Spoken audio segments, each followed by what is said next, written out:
that time again. The Geeks are here. We're joined by Burt, Ryan Ozawa. You guys have a regular radio show on Hawaii Public Radio, but they join us every once in a while to talk about neat things. You may be wondering and probably thinking that the phones and the props they have in their hand are part of the story today. Actually, they were using them just to hide their faces while they dance. That's the real. No, that's not true. We got two things to talk about. First is a photograph app that has just become available for iPad, right, or iPhone? Well, iPhone. Yeah. It's been actually around. It's called Photospheres. It's been around for the Android device for probably more than a year now. Now, this is a 360 photo, right? You actually launch it, and then you can actually take pictures, and it shows you a little dot, and then you can just sort of go right around, and then, go up, go down, and basically you create a photo a whole of a globe sphere around you. So it's not just on a one plane. You're talking about up and down, and we're seeing a little bit of that behind us. That's kind of cool. But this one's a little better, perhaps. Well, it's integrated with Google Maps. Now, Microsoft has its own app called Photosynth, but this one works with Google, and that's exciting. A lot of people use Google Maps, and not only can you do outdoors, like here's the park and here's a beach, but you can do indoors. So, in fact, I did a photosynth earlier of the studio here. So if people want to go and they sort of go on Google Maps to where the studio is on Waiakamilo, they can actually get a 360 tour of what the studio looks like. Let's show them what that looks like. This is something that Ryan took yesterday. If we can get to that, you can see it there.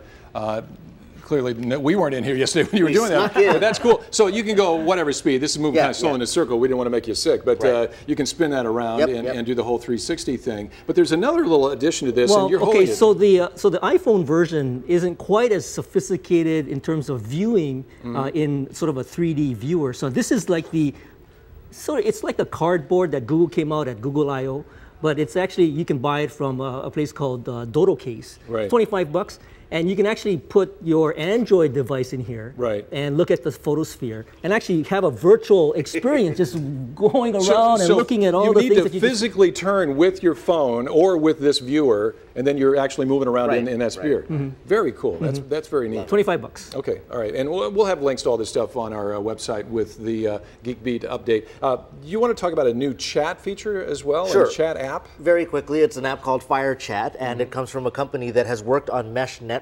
Now, you might say, what do I need another chat app for? Exactly. But this one has a specific technological base where it can work even if you don't have cell service. It can work even when you don't have Wi-Fi. So really? It's being used in Burning Man right now, way out in the desert. There's definitely no cell signal, but everybody there using this app creates a network, so from one end to the other. How does it connect to each other? So it creates a mesh network using Bluetooth. So as long as you're within about 200 feet of the next person, it creates that network. So at a concert it might work. Right. But then you're connecting that, but because that person's connected to someone even beyond, you're connected to them. And eventually somebody could connect you to the real internet, to the regular internet. So this came up when we were talking about Hurricane Iselle. Right. And if you're in Puna, now that's a pretty large area, and that would be a lot of iPhones or Android phones that you'd need. But if you can imagine in a dense area where people don't have service because of an emergency, they can still interact using Firechat. As long as you got power, as long as you got Bluetooth on your phone, you could create this network. Yes.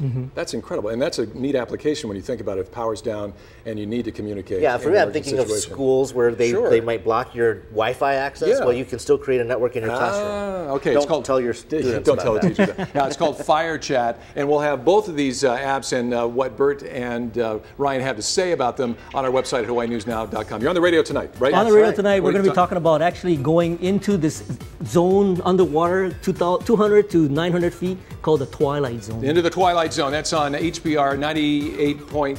89.3.